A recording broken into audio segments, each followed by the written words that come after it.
Hello बच्चों, तो आज हम डिस्कस करने वाले हैं जो नेटवर्क का इक्विवेलेंट रेजिस्टेंस पूछा जाता है। ये आपके बोर्ड एग्जाम के लिए बहुत ही इंपॉर्टेंट है। एक ना एक क्वेश्चन आपको ऐसा जरूर देखने को मिलेगा जो कि एक लॉन्ग आंसर टाइप में होगा और उसमें कुछ करना नहीं होता है। सिंपल सा आपको एक फॉर्मूले का यूज करना होता है जिससे कि आप इस चीज को फाइंड कर सकते हैं और आसानी से नंबर गेन कर सकते हैं। तो हमने यहाँ पर एक क्वेश्चन लिया है जो कि बोर्ड एग्जाम में आया हुआ क्वेश्चन है। तो देखिए, एक क्वेश्चन है कि find the equivalent resistance of the network. तो यहाँ पे आपको एक नेटवर्क दिख रहा होगा, जैसे कि अगर आपको हम दिखाएं तो ये देखिए, यहाँ पर ए और सी के बीच में R1 लगा हुआ है जो कि 5 ओम का रेजिस्टेंस है। उसके बाद सी और डी के बीच में दो रेजिस्टेंस लगे हुए हैं, R2 एंड R3। तो R2 जो है वो 10 ओम का रेजिस्टेंस है और जो R3 है वो 10 ओम का है।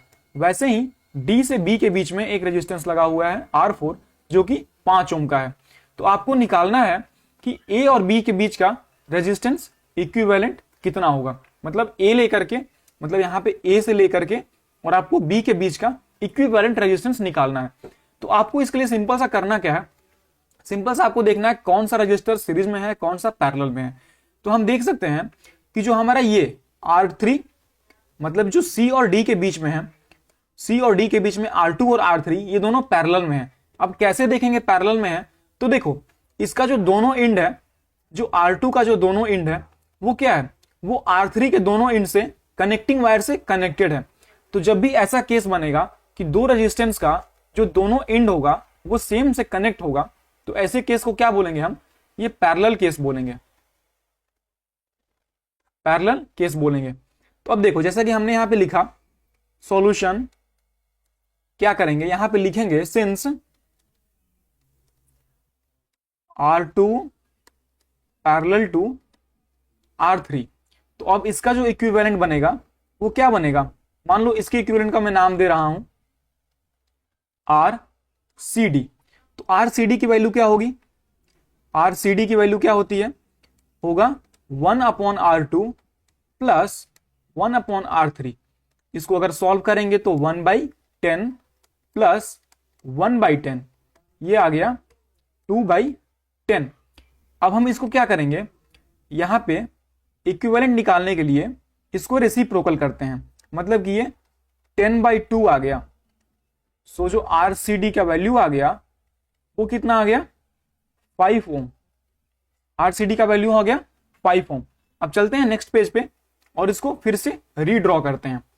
तो देखो यहां पे एक हमारा रेजिस्टेंस है, उसके बाद यहां पे एक रेजिस्टेंस होगा और उसके बाद यहां पर एक रेजिस्टेंस होगा। अब मैं आपको दिखाता हूं, ये ए और बी इसको तो हमने छुआ नहीं है तो वो एज इट इज रहेगा, और यहां पर एक पॉइंट सी था और यहां पर एक पॉइंट डी था। इसके बीच का रेजिस्टेंस हमने सॉल्व किया तो 5 ओम आ गया, और बाकी ये कितना था, ये भी 5 ओम था। मतलब कि ये भी 5 ओम हो गया और ये भी 5 ओम हो गया। तो देखो अब आपको सिंपल सा क्या करना है, अब आपको क्या करना होगा, ये कौन सा है, R1 है, ये R4 है।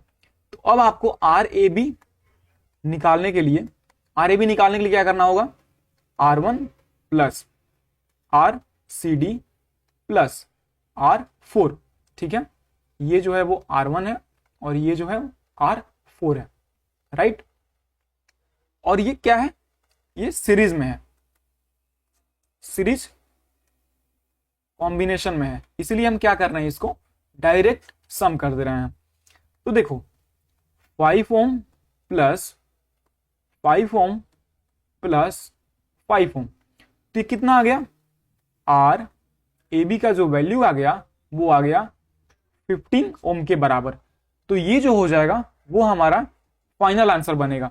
आपको समझ में आया, आई होप आपको समझ में आया होगा। ठीक है, तो आपको कोई भी अगर डाउट है कमेंट सेक्शन में जरूर पूछिएगा, और ऐसे ही वीडियोस के लिए हमारे चैनल को सब्सक्राइब करिए, वीडियो को लाइक करिए, दोस्तों के साथ शेयर करिए। धन्यवाद।